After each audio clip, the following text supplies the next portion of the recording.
got somebody else for you now, and he's going to tell us all about the legal world.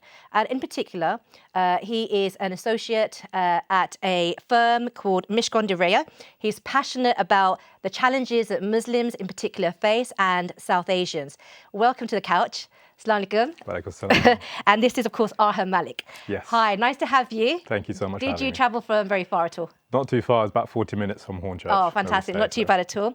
So, Arham, you describe yourself as a state-educated British Bangladeshi Muslim lawyer working at a city law firm. That's a lot of different hashtags there, lots of different parts to it. How important is your identity to you and to the experiences that you've had in your career? Massively important. I think it's kind of underpinning what I've been through and the challenges I've faced. I haven't come from kind of riches, more rags, and I've kind of had to persevere through various setbacks from secondary school to university and to get to where I am. So it's kind of constant challenges, and it's having that mindset to be effectively very adamant to achieve what you'd like to achieve, but also having faith in Allah's plan that whatever's going to happen is going to be right for you. Yeah, absolutely. Do you feel that some of the obstacles that you've had to face have been unique to you as a Muslim? Yeah, absolutely. I think anyone coming into the corporate world faces many challenges, but as Muslims, we face very unique challenges, particularly in relation to our faith obligations. We have to pray 5 times a day, and that can often intersect with our work obligations, particularly in the corporate world. You've got very high stakes cases, high stakes obligations, and high pressure situations, and that can often conflict with your obligation to pray on time, pray within certain time periods, and particularly during the winter periods where we've got, it's very short. Yeah, we've got three times to pray during short 4 or 5 hours. So there's all these sorts of challenges, and I think also when you consider the general culture, you don't really want to engage with the prevalent drinking culture in the legal sector, and you try to stay away from it, and as a result of that, that can kind of pose its own challenges. Of course. I mean, in my own family, my brother, he used to work for Linklaters, he's a partner elsewhere, and I remember, and this was quite a few years back, there is that pressure, isn't there, to sort of compete on that level. What do you do to fit in, but then at the same time to hold your own identity, to hold your own. How have you managed to navigate that? I think one, I've kind of reached out to people who have established themselves in the legal sector and gotten advice. I've not kind of got in there and been like, I'm going to work this out by myself and just go blind, because that would just not be a great thing to do when you're going into somewhere where you don't really know much about. And secondly, I've also been true to my beliefs, and that's quite important, that you find an area of work that you do day to day that is allows you to effectively maintain a good foundation of who you are. And for me, that's my faith. And finding somewhere like a firm like Mishcon Reya enables me to get exactly what I need in terms of my satisfaction with my job, but also being able to stay true to my faith. I think that's really a positive thing to hear. Now, for our viewers who might be watching and they might be thinking, law could be a possible career for them, but there still isn't, so many faces that look like ours, that come from that kind of background, as you mentioned. What made you decide to go into law? You know what, there's a funny story behind it. Rather embarrassing in some ways. Well, I never really wanted to do law. I came from my GCSEs, I didn't do too well, so I got B's and C's, and I didn't really know what I wanted to do. I then kind of was watching a TV show called Suits. Oh yes, we all know Suits. I think we've all at some point decided we want to be Harvey Specter, don't you? Yeah, exactly. So I saw Harvey and I was like, he's a cool guy. I think I'd like to potentially work in his area. So I chose A-level law, and I just loved it. It was really, really interesting, and it really kind of piqued my kind of interest in terms of solving problems. And I've always had that knack for, I've got an issue, how do I solve it? Not panic mode, it's how do I solve it? And that's integral to being a solicitor. It's, you have issues that are come before you, and you've really got to think of a forward solution rather than being stuck in the moment. And that's why people go to solicitors and their barristers, trying to find a solution rather than, oh my God, I'm panicking. So that kind of piqued my interest, and I went to university to study my undergraduate degree, but I faced many, many challenges. Financially, I moved out and I had to cover my rent. And during summer and winter, traditionally, students will spend their time at vacation schemes or doing some training contract interviews. I had to work in retail to cover my rent. So I found difficulties with trying to effectively get ahead with my peers. Yes. So I just thought to myself, okay, maybe I'm falling behind, but I just don't have to let that be the reason that I won't achieve what I want to achieve. So I thought to myself, okay, what else can I do during my term time? So I picked up mooting. And by doing mooting, I went into a competition and I got the best individual mooting performance effectively. For some of our viewers, they won't know what mooting is. If you want to quickly explain, what is mooting? So it's basically mock trials. You'll be given a case and you'll be asked to stand on each side, and you'd be before a panel of maybe 1 or 3 judges, and you just be asked to put forward a case, and you'll have the case already there, and it's kind of like that you're going to be assessed on your advocacy skills, how well you present yourself, and how well you can persuade the judges effectively. Fantastic. I love the fact that you were creative, and you were resourceful. You didn't let the fact that you had sort of financial obstacles in your way, hold you back, and that's really, really powerful, because of course, there are so many, children out there from Bangladeshi or Pakistani backgrounds, who have that kind of working class mentality and system at home where they don't have access to necessarily all the resources, and sometimes they do feel that they can't access these things, that they're not those people that are in suits, so it's great hearing this, and you've obviously managed to overcome that obstacle. You're at a junior associate level, is that right? Yes, that's so you're kind of starting out. Yes, exactly. And that in itself is interesting, because you're at the beginning of your career, so you're still writing your chapters. Absolutely. What does a typical day involve for you? So for me, it's very different. So I specialize in a form of dispute resolution called international arbitration. Okay. So regularly I'm advising international clients, and it could be individual high net worth individuals to companies to states and state-owned entities. So it can always differ what I'm doing and the type of work, but it's very international. So it's not focused on English law. It could be focused on Swiss law, French law, whatever the case comes across our desk effectively. So it's always a new day, and for me it's kind of planning ahead for the first day, get inside, what am I going to do, making sure I've put everything in place, and that also kind of, just to come back to my faith, is effectively how am I going to plan around my prayers, and that is something that as a junior lawyer that we've just been speaking about, it can be quite difficult when you've got obligations to turn up to meetings, to turn up to calls, but alhamdulillah, I've been able to be quite vocal about it, but also get support from allies in the legal sector. And people have been very, very supportive in senior leadership roles. And I've been able to manage, my workload around that. And that's effectively what's been the driving force behind me pushing for a lot of change effectively in the legal sector in that respect. Absolutely. I mean, that sounds really interesting, and it's really great to hear that there are some positive changes taking place.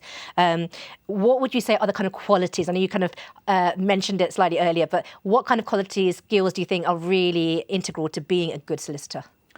I think first and foremost, and I've alluded to this point about integrity. Yes. Which is important given the reputation that lawyers have. I mean, we don't want to say it, but it is out there, right? No, it's very, very true. And I think that's an underpinning foundational quality that you must have. Yes. In terms of soft skills, you have to be very organized, and coming back to kind of structuring your day, thinking about what you might be working on in the following week, the following months. You've got to think of yourself as effectively pushing your own personal brand as a lawyer. Yes. You're part of a law firm, but you are an individual solicitor that is providing work output to your seniors and your colleagues, and you've got to think about to yourself, how can you sell yourself? And being as organized as you can is so vital and so key, and can help you down the long run. So I think for me, that's the main kind of soft skill that you could possibly have as a solicitor. Amazing. Now, you mentioned about allies, and organisations, and I was reading something about the Muslim Employment Charter, and also the Association of Muslim Lawyers, who are both sort of trying to bring about positive change, increase diversity, inclusion. Can you tell me a little bit about that, and any sort of participation you might have in those areas? Yeah, absolutely. So Muslim Employment Charter is an initiative effectively to get employers to better accommodate the needs of Muslim employees. There are many more Muslims coming into the corporate workforce, and their main concern is effectively, how am I going to balance my faith and my work obligations, particularly in a sector which is very busy and very demanding.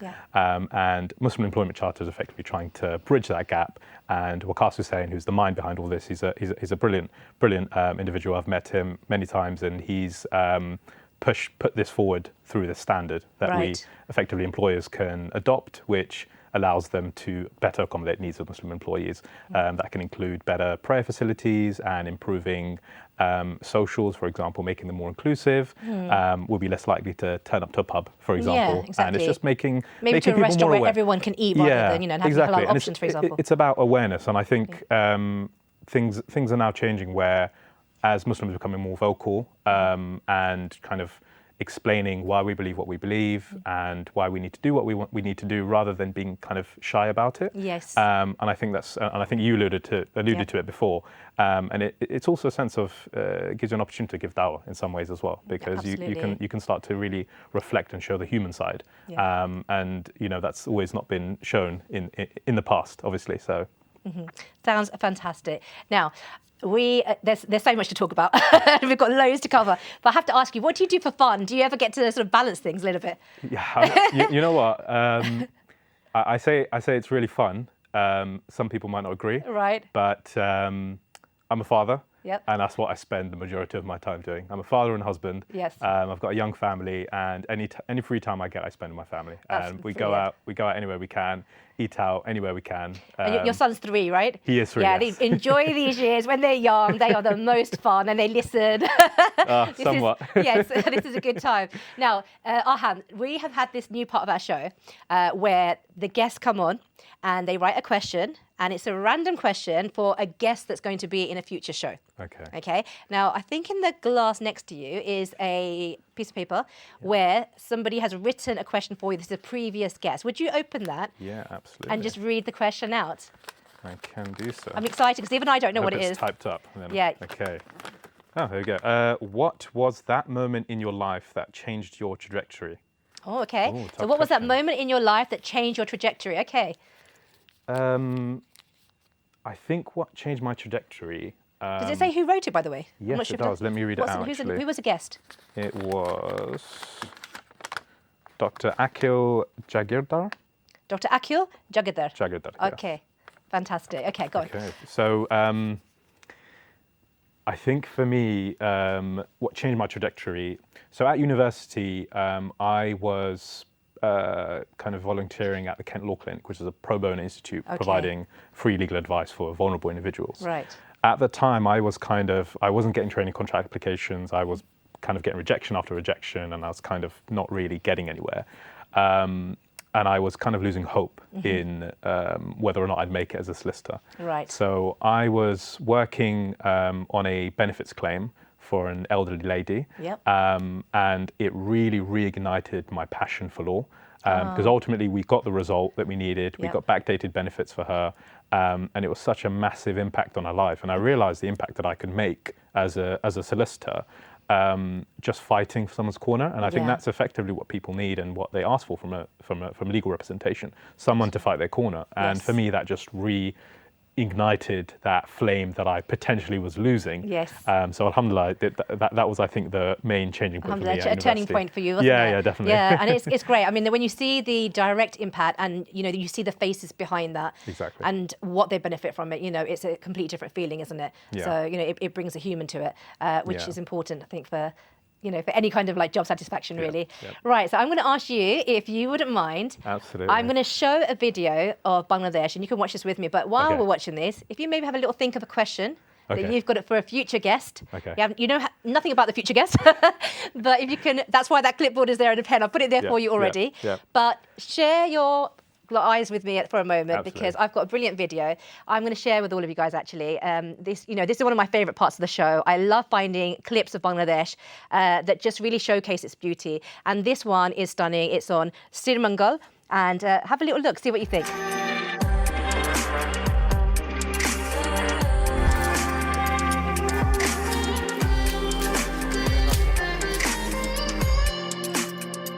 Oh, it just takes my breath away. I just think, Sri Mangal, how beautiful is that? And it really does make you think, I want to go back to Bangladesh. What did you think, Arham? Yeah, I mean, for me, it just looks like home. Yeah. And I've been back to Bangladesh a few times and Sri Lanka, and seeing the tea leaves, the tea gardens, Yes. it just brings back so many memories. And I remember going back then, and I didn't really want to when I was young. My mum was like to me, "You've got to go, you've got to go." And in hindsight, I realised how important it was that I went. Absolutely. And just kind of reconnect with your Yes. heritage, your culture, and it's a surreal experience is. compared to the hustle and bustle of London. Absolutely. It's like another world, isn't it? I mean, it's almost like something out of like a movie, Yes. and then you forget it's Bangladesh, But Yeah. it does make you feel really proud of our heritage. Absolutely. And making that connection, I think, is so important. Yeah. I try to find some really lovely clips of Bangladesh and showcase like there's so many different aspects to it, But yeah, I mean, it's somewhere I haven't been to there, and I would love to go. So yeah. You definitely need to go. Brilliant. Okay, have you written your question? I have. Is it in there? I've popped into here. Fantastic. Okay. Listen, thank you so much for being on the show today. Thank you for having Really me. enjoyed having you. Yeah, please come back. You're at the start of your career. I want to hear what you've done 5 years down the line. Inshallah. What is your plan actually 5 years down the line? Promoted. Yep. At some point, make some change, positive change, Brilliant. and meet loads of new people. Be a partner? Inshallah. Yeah, fantastic. Thank you very much for being on the show.